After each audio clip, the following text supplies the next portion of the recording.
말씀 누가복음 6장 1절에서 11절까지 말씀 함께 한 절씩 교독하시고 마지막 11절은 함께 합독하겠습니다.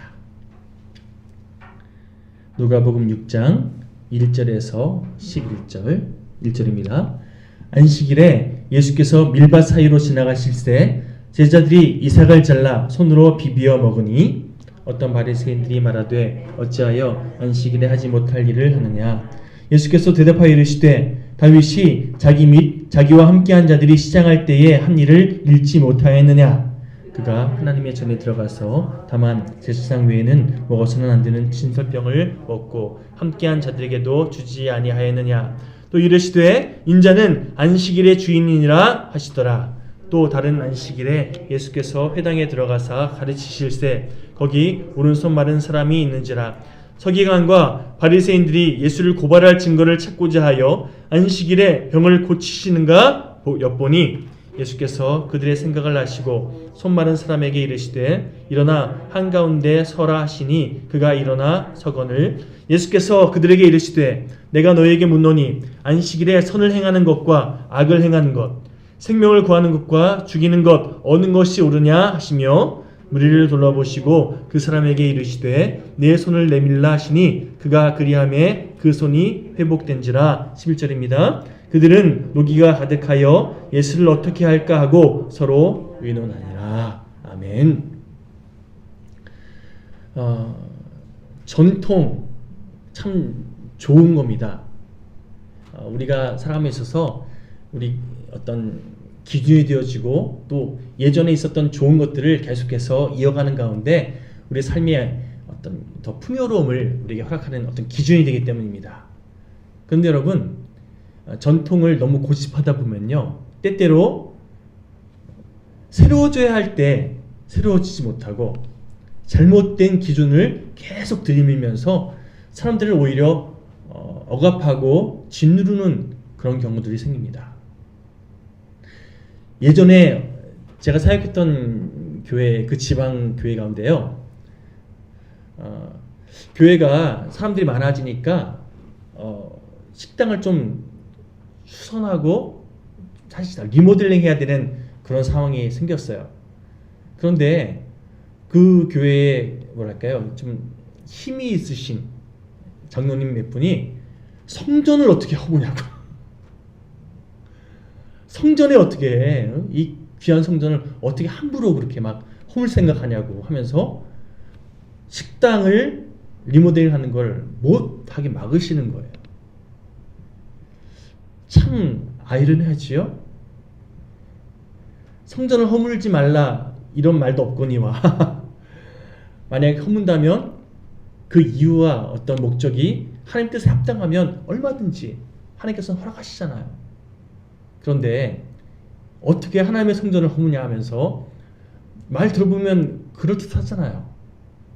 그 말 들어야 될 것 같잖아요. 더군다나 힘이 있으신 장로님들이 그러니까 결국 리모델링 포기했다라는 이야기를 들은 적이 있는데 참 그게 아직까지 기억이 남습니다. 또 제가 사역했던 교회 큰 교회였는데요. 대형 메가처치 정도. 근데 그 교회에 이렇게 보면 의자들 한참 부흥하면서 의자들 싹 그렇게 채워놨을 거 아니겠습니까? 교회 딱 짓고 나서 처음 들어간 의자들이 몇십 년 동안 계속 있었을 거 아니에요. 그 교회도 리모델링 하면서 의자를 바꾸고 싶은데 못 바꿔요. 보통 여러분 새롭게 집을 리모델링하고 가구를 바꿔야 그게 진짜잖아요. 그렇죠? 새로운 것에 대한 어떤 새 마음으로 시작할 수 있는 거 아니겠습니까? 그래서 이사 갈 때 헌 가구들 다 처분하고 새 가구로 그렇게 새롭게 시작하는 경우가 많잖아요. 근데 그 교회가 왜 이 장의자를 못 바꿨을까요? 그 당시에 첫 봉헌 그 성전에서 예배 드릴 때 한 사람 한 사람 자기 이름으로 의자에 이름을 새기면서 봉헌한 그 금액으로 샀던 의자들이거든요. 그러니 그분들이 돌아가시기 전까지는 의자를 못 바꾸는 거예요. 솔직히 말씀드리면 그렇게 헌신한 분들이라면 얼마든지 새롭게 바꿔야죠 라고 허락해줘도 될 것 같은데 내가 그때 했던 거 어떻게 바꿉니까 하면서 한두 명이라도 고집부리면 못하는 거더라고요. 여러분, 자기 기준이라는 게 이래서 참 무섭습니다. 그리고 때때로는요, 모두가 함께 붙잡고 있던 그 기준이 어떤 의미에서 보면 시대에 맞지 않는, 또 상황에 맞지 않는, 때에 맞지 않는 그런 기준인 경우들도 참 많더라는 겁니다. 그래서 성경을 읽으면서 우리가 항상 깨달을 것이 뭐냐면요, 하나님이 우리에게 무엇을 원하시는가? 지금 이 하나님의 마음, 하나님의 뜻을 지금 바르게 분별하는 이런 작업들이 계속 필요하다는 겁니다. 그때는 맞았지만 지금 맞지 않는 게 있다는 거예요. 지금에 맞는 하나님의 기준이 또다시 우리에게 허락된다는 것이죠. 여러분, 예수님께서 우리에게 영생을 허락하시고 또 우리를 회복시켜 주시려고 이 땅에 오셨습니다. 믿으십니까? 그런 맥락에서 성경은요, 예수님께서 우리에게 참된 안식을 주시는 분, 즉 우리의 안식 되시며 더불어 안식일의 참 의미를 완성시키기 위해서 이 땅에 오신 분이라고 소개합니다. 안식일의 주인이고 완성자라고 소개하는 거죠. 자, 그렇다면 여러분, 오늘 본문에도 안식일에 대해서 쭉 소개하고 있는데요, 하나님께서 안식일을 왜 정하시고 그 안식일을 지키라고 명령하셨을까요? 바리새인과 사두개인들이 그렇게도 예수님이 안식일에 뭐 하는 거에 대해서 못마땅해 하고 그래서 결국엔 죽이려 드는 이 안식일이 하나님께서 왜 허락하셨는가, 하나님의 진정한 뜻을 좀 깨달을 필요가 있지 않겠습니까? 그래야 그 기준에 맞춰서 안식일을 바르게 지킬 것 아니겠습니까? 단순히 그냥 안식일에 아무것도 안 하면 돼, 이게 맞는 걸까요? 유대인들은요 그렇게 생각했어요. 하나님께서 안식일에 일하지도 말고 그냥 안식일을 준행하라 명하셨기 때문에 문자 그대로 안식일에 뭐 일하면 큰일 날 것처럼, 큰일이 난 것처럼 그렇게 호들갑을 떨었어요. 간혹 안식에 대해서 우리가 오해하는 게 있는데요, 단순히 육체적으로 쉬는 거 안식 맞습니까? 그것도 안식 맞죠. 혹은 정서적으로 안정을 취하는 거, 이것도 안식 맞습니다. 그런데 성경이 말하는 안식은요 거기에만 국한된 게 아니에요. 그래서 안식일을 지키라 하면 우리가 흔히 오해하는 것처럼 뭐 쉬면서 그냥 마음 편하게 재미있는 TV를 보거나 아니면 침대에 누워서 뒹굴뒹굴 거리면서 몸의 회복을 그렇게 취하거나 휴식을 하는 이런 것으로 안식일을 지킨다, 안식한다, 이렇게 이해하시는 분들이 의외로 많더라고요. 성경을 통해 하나님께서 말씀하신 안식은요, 우리의 육신, 우리의 정서, 이거 혼이라 그러죠. 또 여기에 더해서 우리의 영이 균형 있게 안식을 누리는 것. 그럴 때 하나님께서 안식하라는 이 말씀에 우리가 순종하는 그런 과정이 된다는 거죠. 이 세 가지가 균형 있게 지켜지지 않으면 그거 안식이 아니라는 거예요. 자, 그렇다고 한다면, 자, TV 보면서 편하게 쉬고 있어요. 여기 뭐가 빠진 거죠? 영혼의 안식 빠졌잖아요. 그렇지 않습니까? 영혼의 안식까지 함께 아우러질 때 성경이 말하는 안식하라가 우리가 믿음으로 준행하는 이런 과정이 된다는 거죠. 세상에 찌들어 있는 우리의 영혼들, 그 영혼이 하나님 품 안에서 안식을 누리게끔 하나님의 자녀답게 회복되어지고 영적 전쟁에서 그래서 승리할 수 있는 인생 될 수 있도록 우리가 영적으로 회복되어지는 과정이 우리에게 주어질 때 하나님께서 우리에게 말씀하시는 안식하라가 이루어지는 거예요. 더불어 세상을 살아가면서 바쁘게 지내느냐고 육신적으로 많이 힘들어. 이번 명절 기간 동안 명절 이 휴식 기간인데 사실은 오히려 지쳐가지고 돌아오신 분들이 보이더라고요. 어떤 분은 몸살 걸리시고 돌아온 분들도 있어요. 자, 제대로 쉬지 못한 우리의 육신, 다시금 새 힘을 얻어서 그래서 더 힘껏 사명 감당하는 복된 인생 될 수 있도록 잘 시간을 보내는 것, 하나님께서 우리에게 원하시는 안식이라는 거예요. 무엇보다 요즘에 매스미디어가 너무 발달해서 그런지요, 혼탁한 정보들이 우리에게 너무 많이 쏟아져요. 그런 우리의 정서적인 혼탁함을 하나님께서 새로운 것으로, 깨끗한 것으로 다시금 채워지게끔 아름다운 시간 보내게 있는 이 과정들, 이것도 하나님께서 우리에게 원하시는 안식의 개념에 포함된다고 생각합니다. 그런 의미에서 그냥 주구장창 예배만 드리라 영혼의 안식에는 맞는데 육신의 안식과 정서적인 안식, 이게 또 결여된 거잖아요.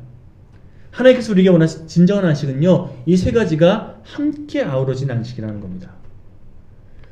자, 그런 맥락에서 바리새인과 사두개인들이 놓쳤던 게 뭡니까? 하나님 뜻 안에서 다른 사람들에 대해서 막 기준을 막 제시하는데 사실은요, 하나님의 마음이 무엇인지 깨닫지 못했어요. 영혼의 안식에 대해서는 계속 강조할 수 있는지 모르겠지만, 또 육신의 안식에 대해서도 또 강조하는지 모르겠지만, 그들이 놓쳤던 건 정서 안식이에요. 사람을 국률하게 여기는, 사람을 사랑하는 마음 놓쳤잖아요. 그렇지 않습니까? 하나님께서 우리에게 안식하라 명하신 이 가장 중요한 목적 가운데는요, 사실은 내 자신에게만 적용하는 뿐만 아니라 다른 사람들을 어떻게 바라봐야 할지에 대한 기준도 있습니다.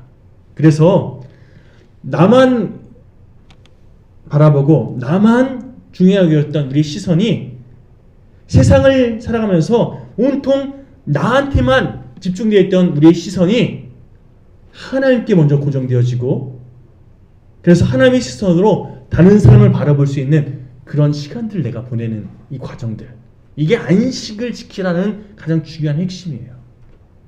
하나님 안에서 내가 바른 시선을 회복하는 거. 그래서 온통 내 기준으로 다른 사람들에게 뭔가 막 들이미는 이런 모습들을 내려놓고 하나님의 마음으로 다른 사람들을 바라볼 수 있는 이런 진정한 영적인 정서적인 회복이 일어날 때 우리가 새 힘을 얻어서 더 많은 사명 감당할 수 있는 거 아니겠습니까? 여러분, 죄의 종로를 사고 있던 우리들, 죄의 종로릇이라는 표현이요, 사실 저는 쉽게 설명하면 우리의 감정의 종로릇이라고 저는 생각합니다. 내 감정이 이끄는 대로, 내 이성이 주장하는 대로, 이거 다른 말로 바꾸면 성경은 우리의 자아라고 표현합니다. 내 감정과 내 기준, 여기에 계속해서 내가 옳은 대로, 자기의 소견에 오른 대로 그렇게 주장하며 살아가는 이 과정들을 성경은 죄에 빠져있다라고 우리에게 정의하고 있거든요. 이렇게 죄의 종로를 하고 있던 우리들을 하나님 안에서 하나님의 자녀된 모습으로, 하나님의 자녀라는 것은요, 아버지의 마음을 알아 아버지의 뜻을 이루어가는 자녀된 모습으로 살아갈 수 있도록, 우리가 하나님의 백성답게 살아갈 수 있도록, 구원받은 복된 하나님의 자녀로 살아갈 수 있도록 우리를 돕기 위한 기준, 이게 바로 안식을 지키라라는 하나님의 명령의 가장 중요한 핵심이었다는 거예요. 우리 안에 있는 어떤 내 기준을 내려놓지 못하면요, 바른 안식을 절대 누릴 수 없습니다. 안식을 바르게 준행하려면요, 내가 중요하게 여겼던 거 먼저 내려놓는 이런 내려놓음이 있어야 돼요. 순종하는 믿음이 필요하다는 거죠. 예를 들어서 요즘 워커홀릭들이 많으신데 일 중독이라 표현하죠. 그래서 밤늦도록 잠 못 자는 여러 가지 이유들이 있는데, 내가 이거 오늘 빨리 어떻게든 끝내야 돼 이거 생각 붙잡고 있다가 잠을 못 자는 거예요. 또 내일 할 일 때문에 걱정이 돼서 잠을 못 자는 거죠. 성경 말합니다. 내일 일은 내일을 책임져 주시는 하나님께 맡기고 너는 평안히 자라. 하나님께서 사랑하신 자에게 잠을 주시리라. 믿고 맡기고 평안히 잘 수 있는 거죠. 여러분, 실제로 열심히 일해서 그래서 남들보다 뭔가 좋은 성과를 얻을 수 있어요. 단기적으로 보면 내가 바짝 일해서 뭔가 더 좋은 그런 과정과 어떤 결과를 내가 누리게 될 수 있습니다. 뭐 아주 쉬운 예로 아이들 시험 볼 때 벼락치기 공부로 며칠 동안 밤새가지고 시험 잘 볼 수 있잖아요. 그렇지 않습니까? 그런 아이들 꽤 있더라고요. 그런데 그렇게 시험 잘 보면 그게 실력으로 남아있던가요? 성적은 잘 나올 수 있지만 실력으로 남지는 않더라고요. 오히려 그렇게 며칠 밤 샌 것 때문에 다음 며칠 동안 골골대는 시간을 허비하는 그런 아이들 제가 너무 많이 봤습니다. 당장 좋은 성과 얻을 수 있지만 길게 보면 이게 좋은 게 아니더라는 거죠. 여러분, 내가 밤 늦게까지 뭔가 놓지 못하고 당장 내일 주일 예배 시간이기 때문에 가장 좋은 컨디션으로 가장 최선의 예배를 하나님께 드리겠다. 토요일날 그래서 일찍 자야 돼요, 사실은. 그런데 토요일마다 늦게까지 뭐 하다가 늦잠 자시는 분들이 만약에 있다면 이거 못 내려놔서 그런 거예요. 그때 내가 중요하게 여기는 그 내 기준을 못 내려놔서 뭐 그게 재밌는 TV가 될 수도 있고요. 아니면 내가 중요하게 여기는 어떤 일이 될 수도 있고요. 뭐 학생들은 공부가 될 수도 있습니다. 그런데 그렇게 늦게까지 공부해서 늦게 일어나는 이런 경우 다음날 여지없이 컨디션이 별로 좋지 않아서 좋은 컨디션으로 계속해서 좋은 성과를 거둔다? 저는 사실 좀 고개가 갸웃거려지더라고요.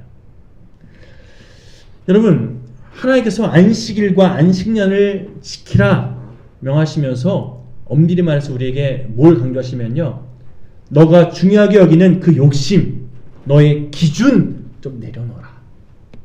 좀 맡겨라. 하나님께 맡겨드리라. 이거 강조하고 계세요. 베드로전서 2장 9절에 보면 너는 택한 족속이요 왕같은 제사장이며 거룩한 나라요 하나님의 소유된 백성이니 너는 내가 택했다는 거예요. 그리고 그냥 제사장이 아니라 왕같은 제사장이래요. 더군다나 이 땅을 거룩하게 하는 하나님의 도구요 하나님께 소유된 하늘 백성들이라는 거예요. 나의 그런 적색성을 깨닫고 내가 이 땅을 살아가면서 이 하나님께서 나에게 명하신 이 기준대로 살아가야 되는데 세상의 기준 너무 붙잡다 보니까요, 계속해서 뭔가 집착하고 못 내려놓고 순종하지 못하는 그런 경우들이 참 많다는 거죠. 한동안 좋아 보이고 그럴듯해 보이는 그런 삶의 방향 추구하는 거, 이게요 당장은 유익한 것 같은데 그 결과가 점점 하나님으로부터 멀어지는 그런 과정이 되는 이런 삶의 과정이 우리에게 참 많이 주어지는 걸 제가 깨달으면서 그런 맥락에서 우리 성도님들에게 간곡히 부탁드립니다. 당장 좋아 보이는 거 취하지 마십시오. 하나님의 뜻이 무엇인지 계속 분별하십시오. 하나님을 우선순위에 두고 살아가면요 당장 좋은 거 취하지 않습니다. 하나님께서 나에게 원하시는 거 신중하게 분별하면서 하나님의 때를 기다릴 줄 압니다. 주님을 바라보는 시간을 통해서 영적으로 내가 회복되어지고 그래서 그런 내가 다른 사람까지 회복시키는 그런 하나님의 도구로 쓰임받게 되어 있다는 겁니다. 자, 오늘 본문 내용 돌아와서요, 누가복음 6장 1절에서 11절까지 말씀 보면 자기가 도움이 필요하다고 인식하는 사람과 나는 괜찮아, 난 잘 살고 있어 착각하는 부류 명확하게 우리에게 보여줍니다. 내가 회복이 필요해, 도움이 필요해 라는 생각하는 사람은요, 그래서 도움을 구하고요, 회복시키기 위해서 어떻게든 노력합니다. 그런데 나는 문제 없다고 생각하면요, 회복할 수 있는 기회조차 없어요. 그렇지 않습니까? 제가 얼마 전에 저희 교회 말고 전 사역하던 교회에서 아주 뭐 조기 축구회도 하시고 뭐 자기 몸 잘 관리하시는 집사님이셨는데요. 어느 날 갑자기 설사도 좀 심하고 대변을 봐도 이게 뭔가 잔류감이 남아 있고 좀 불편하시더래요. 심지어는 변에 피가 섞여 나오기도 하고, 사실은 여기까지만 얘기하면 저도 그런 적이 있거든요. 스트레스성 뭐 정확하게 명칭이 기억 안 나는데 민감성 무슨 스트레스성 증후군이라고 해가지고 피도 막 나오기도 하고 막 그런 경우가 있어요. 그래서 이분도 그러려니 하고 넘어가려고 그러는데 아내가 그래도 혹시 모르니까 한번 검사 한번 받아보자고 해서 종합검진을 받았대요. 검진 결과 대장암 초기가 발견된 거예요. 직장암, 정확하게는 직장암 초기 증세가 발견돼서 적절한 시기에 수술을 받으셨어요. 그러면서 수술도 잘 받았고 치료도 잘 되어서 이제 그렇게 암 수술 받으면 초기랄지라도 5년 정도는 지켜봐야 된다면서요. 그래서 회복과 또 재발 방지를 위해서 기도 제목을 요청하시면서 그분이 그런 고백을 하시더라고요. 평소에 건강하다고 과신하다가 내가 적절한 치료 시기를 놓쳤으면 초기면 나을 수 있는데 중기 말기 넘어가면 힘들어지는 게 암이잖아요. 아무리 요즘 수술 잘 발달됐다 할지라도요, 일단 말기 넘어가면 힘들어지는 게 암 증세 아닙니까? 근데 정말 시기적절하게 발견하고 그래서 잘 치료받은 거 다 돌아보면서 이 하나님의 은혜였다고 그러면서 깨달은 게 있대요. 내가 당장 아내 얘기 안 듣고 내가 할 일이 얼마나 많은데 귀찮아, 나중에 나 건강해 이러면서 고집 부렸으면 크게 후회할 뻔했다고. 아니, 후회할 이런 것도 아예 없이 절망할 뻔했다고. 그런데 그 때를 놓치지 않아서 오히려 회복할 수 있었노라고. 그렇습니다, 여러분. 하나님께서 우리에게 회복을 위해서 허락하시는 때가 있어요. 그런데 나를 고집하잖아요. 내 기준, 괜찮아, 난 건강한데, 내가 지금 얼마나 바쁜데 이러면서 나를 계속 주장하면요, 결국에는 그게 나를 망치는 발판이 된다는 거예요. 누가복음 5장 31절에서 32절까지 말씀 제가 봉독해 드리겠습니다. 예수님께서 대답하여 이르시되 건강한 자에게는 의사가 쓸데없고 병든 자에게라야 쓸데있나니 내가 의인을 부르러 온 것이 아니요 죄인을 불러 회개시키러 왔노라. 나는 죄인들을 회개시키러 왔다. 다시 말하면 회복을 위해서 왔다는 거예요. 그럼 회복하기 위해서 중요한 반드시 필요한 조건이 뭐죠? 내가 회복이 필요한 자임을 깨달아야 돼요. 내가 죄된 존재임을 인식해야 주님께 나아가 회복을 경험할 거 아니겠습니까? 그런 맥락에서 바리새인과 사두개인들은요, 예수님과 너무나 많은 접촉이 있었음에도 불구하고 회복을 경험하지 못했어요. 왜요? 나는 문제 없다고. 문제 있는 사람들 저들이라고, 오히려 예수님가 문제라고 그렇게 계속해서 예수님께서 주신 그 기회를 튕겨내다 보니까 회복을 누리지 못했다는 겁니다. 여러분 스스로 난 이 정도는 됐어, 이 정도는 괜찮아 착각하는 인생 말고요, 주님, 저는 주님의 도심이 필요합니다. 저는 부족합니다. 연약합니다. 주님께서 저를 붙잡아 주셔야 됩니다. 언제나 주님만 나의 모든 것 되십니다. 이렇게 믿음으로 주님을 의지하는 복된 저와 여러분 모두가 되었으면 좋겠습니다. 그래서 의원 대신 우리의 회복되시는 주님의 그 은혜를 누리며 더불어서 다른 사람도 회복해야 하는 주님의 도구로 쓰임받게 되시기를 간절히 축원드립니다. 다시 본문 들어와서 안식일에 회당에 들어가신 주님께서 이렇게 말씀을 가르치실 때 오른손 마른 사람이 거기에 있었습니다.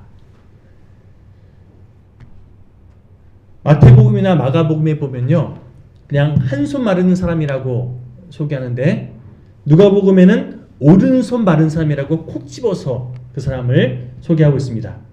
여기서 손이 말랐다는 것은요, 뭔가 이 손이 오그라들거나 뭔가 장애가 있는 것을 의미합니다. 원어의 뜻을 살펴보면 완전히 말라 비틀어져서 더 이상 사용이 불가능한 마비 증세가 있었던 것 같아요. 그가 태어날 때부터 그런 장애가 있었는지 아니면 어떤 사고로 인해서 혹은 어떤 질병으로 인해서 그런 손 마른 증세가 있었던 건지 우리는 알 수 없습니다. 성경이 거기까지는 얘기하지 않으니까요. 하지만 어떤 경우든지 간에 그 사람은요, 오른손을 사용하지 못하는 상태였습니다. 한마디로 손은 있지만 그 손은 전혀 쓸모가 없는 손이었다는 거죠. 지금은 왼손잡이들도 잘 살아가는 시대입니다. 오히려 운동선수들 같은 경우는 왼발잡이나 왼손잡이가 오히려 더 잘한다고 칭찬받잖아요. 그렇죠? 그런데 제가 초등학교 다닐 때까지만 해도요, 왼손잡이들 오른손으로 쓰게끔 막 자로 손 때려가면서 이렇게 바꾸려고 애썼던 부모님들 많이 봤습니다. 젓가락질, 숟가락질 왼손은 못하겠어요. 왜요? 그 당시 문화가 그랬거든요. 왼손잡이들을 터부시하는 분위기가 있었다는 거예요. 제가 초등학교 때도 그랬는데 그 예전은 더 심했겠죠.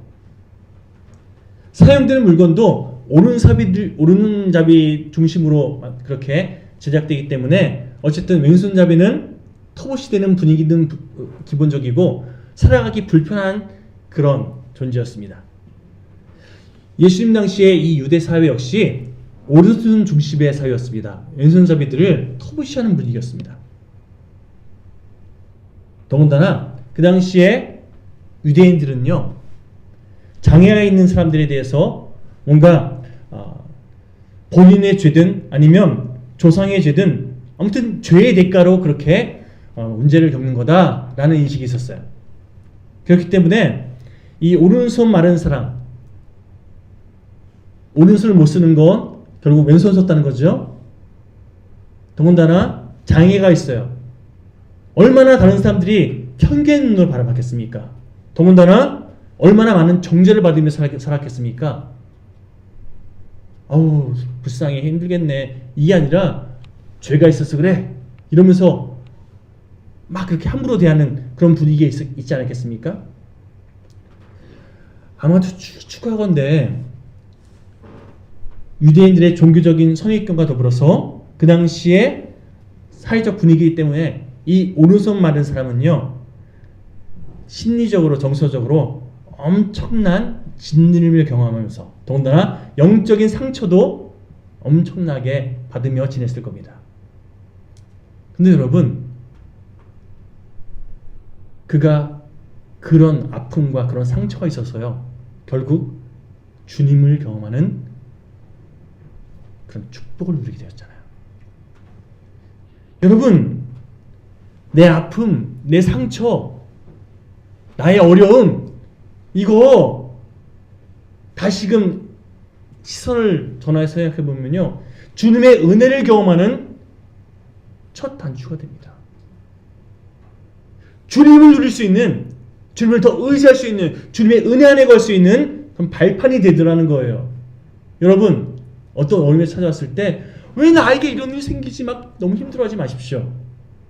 그로 인해 주님을 더 누릴 수 있는, 주님의 은혜를 더 많이 만끽할 수 있는 그런 전환점이 됨을 믿으시기 바랍니다. 믿고 나가십시오. 그럴 때 예비된 은혜를 누리게 될 줄 믿습니다. 나는 회복이 필요하다.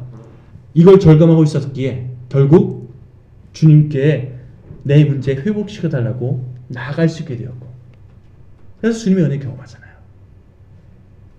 반면에 스스로 나는 잘 살고 있다고, 나는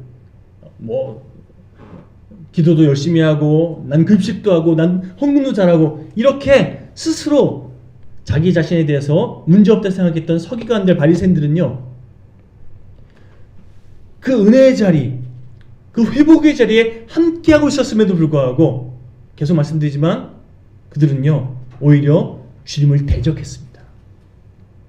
하나님의 뜻에서 더 멀어지는 선택을 스스로 했다는 거죠. 앞서 말씀드린 것처럼 예수님은요 우리를 회복시키기 위해서 이 땅에 오신 분입니다. 그런 의미에서 본문 10절 주목해 보실까요? 한 목소리로 봉독해 봅니다. 시작. 무리를 둘러보시고 그 사람에게 이르시되 내 손을 내밀라 하시니 그가 그리하매 그 손이 회복된지라. 아멘. 주님 말씀하실 때 쭈삣거리면서 뭐 하는 거야? 다른 사람 보는데 지금 이러고 있으면 회복 경험하지 못해요. 그런데 말씀하신 대로 순종함으로 내밀었더니 어떻게 됐다고요? 회복을 경험합니다. 여러분, 우리 주님은요 언제나 회복에 관심이 있습니다. 우리가 회복을 일으키는 주님의 손가발 되기를 원하십니다. 우리 영일교회가 회복시키는 교회가 되었으면 좋겠습니다. 우리가 잘해서가 아니라 주님께서 우리를 통해 회복의 은혜로 함께 하실 것이기에, 제가 올 한 해 우리 영일교회를 통해서 하나님께서 회복을 선포하고 계시는구나 지지난주에 깨달았어요. 15년 만에 오신 분, 그분이 어떤 분인지 여러분 잘 아시잖아요. 생각하면 생각할수록 저희 교회에 오기 힘든 분인데 근데 오셨어요. 하나님께서 회복을 선포하고 계시는구나. 여러분, 그 회복의 역사적 현장에 여러분들이 기록이 되십시오. 그리고 일하신 그 주님을 기쁨으로 선포하는 주님의 스피커들 되십시오. 세상 만사 보면요 마귀나 세상이나 어떤 특징이 있습니다. 얼핏 보면 화려한 것 같고 뭔가 그럴듯해 보이는데 그 내면을 들여다보면 더럽고 왜곡투성입니다. 마치 도시의 슬럼가처럼요. 제가 우연한 기회에 샌프란시스코, 미국 샌프란시스코 가보고, 또 일본의 도쿄도 가보고, 또 중국의 심천, 홍콩, 생각보다 많이 다녀왔죠. 또 마카오도 가봤습니다. 처음 그런 도시들 가봤을 때 느꼈던 제 어떤 감정은요, 오, 이런 느낌 있죠. 좋다. 그런데 조금 더 으슥한 데 들어가 보니까 어딜 가나 똑같아요. 겉으로는 화려해 보이는데 눈에 띄지 않는 그 뒷골목은 지저분하고 뭔가 망가진 채로 방치되어 있고, 아, 이게 세상의 진면목이구나. 겉으로만 화려한 거, 조금만 그 내면을 들여다보면 뭔가 좀 문제가 있네. 그러나 여러분, 우리 하나님은요 겉모양이 아니라 모든 것을 회복시키시는 분이십니다. 여러분, 혹시 20년 정도 전에 강원도 고성에 큰 산불을 났었던 거 혹시 기억나십니까? 그 당시에 뉴스에서요 이거 100년 지나도 회복 안 된다라는, 일주일 내내 그 산불 영상 계속 뉴스에 나오면서 그런 얘기를 한참 떠들었어요. 근데 100년이 뭡니까? 2005년도에 제가 고성에 누구 만날 일이 있어 가보는데 이미 다 회복됐더라고요. 그 황폐해진 그 산들이 푸릇푸릇한 그런 산들로 회복이 돼 있더라는 거예요. 여러분, 하나님은요, 이렇게 우리에게 회복을 허락하시는 분이십니다. 우리들은 쉽게 단정해요. 저 불탄 자국에서 뭐가 나올까? 이제 끝났다.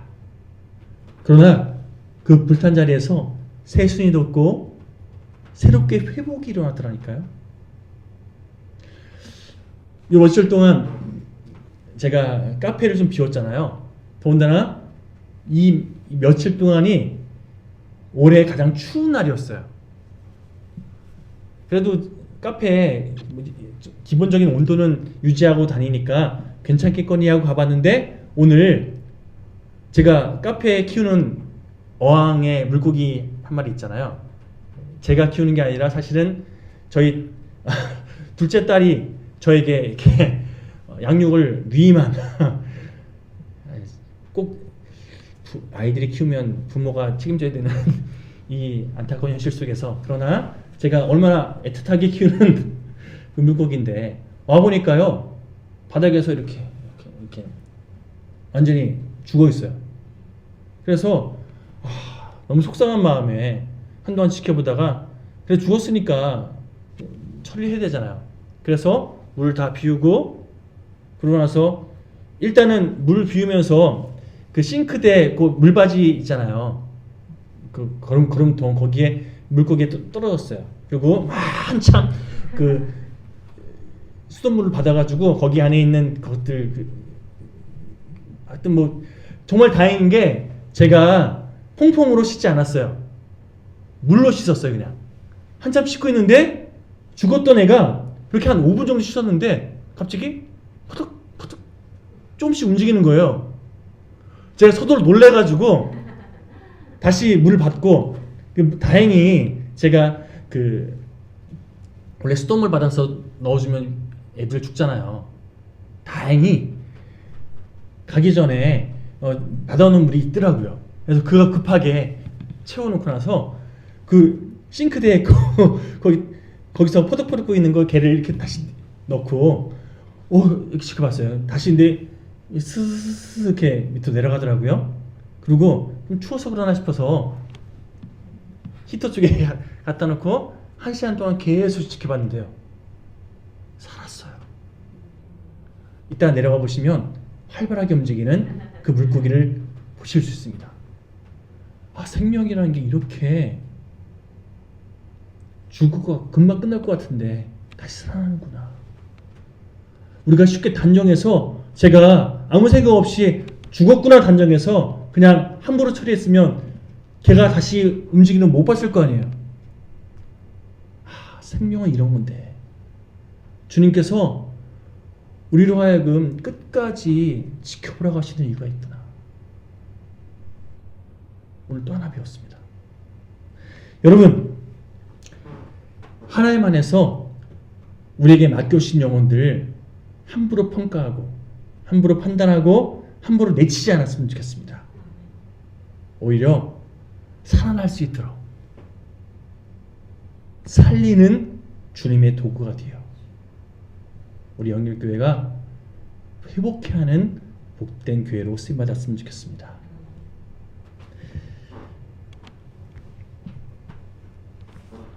제가 한참 혈기 방송했을 때는요, 제가 이런 말 자주 했어요. 나 원래 이래. 나 원래 이런 거 어쩌라고. 제가 한동안 한참 했던 말인 것 같아요.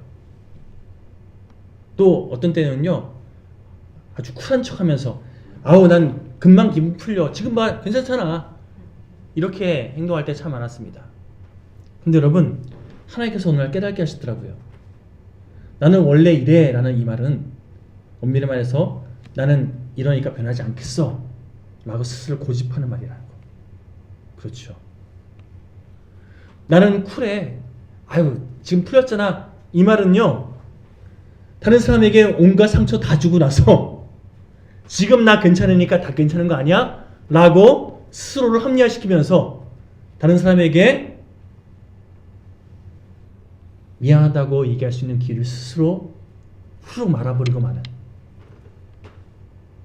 자기 반성의 기회를 그렇게 스스로 걷어차는 잘못된 처심을 깨달았습니다. 여러분, 난 원래 이래. 그건 내 성격과 안 맞아. 이런 말 앞으로는 우리 안 했으면 좋겠습니다. 왜요? 하나님께서 계속해서 우리 가다듬으시고 우리 새롭게 하시려고 하는 그 기회를 우리가 뭐라고 스스로 내 기준으로 걷어차지 않았으면 좋겠습니다. 오히려 하나님께서 나를 가다듬으시고 예수 그리스도 분량까지 성장시키는 이 과정 속에서 아멘. 저는 부족합니다. 저를 주님의 손길로 가다듬어 주시옵소서. 함께 내 자를 꺾고 주님께 순종하는 이런 선택을 통해서 더욱더 하나님께서 기뻐하시는 그리스도인다운 모습으로 가다듬어져가는 저와 여러분 모두가 되었으면 좋겠습니다. 사람들은 이런 말을 합니다. 이제 다 끝난 거 아닙니까? 너무 늦은 거 아닙니까? 아닙니다. 예수님 앞에서 늦은 게 어디 있고 끝난 게 어디 있습니까? 앞서 소개했던 손 마른 사람, 여러분 손을 필 가능성이 전혀 없던 그 사람이 주님을 만나서 어떻게 했다고요? 회복을 경험했습니다. 예수님께 믿음으로 나아가 순종하니까 그 마른 손이 펴졌다는 겁니다. 할렐루야!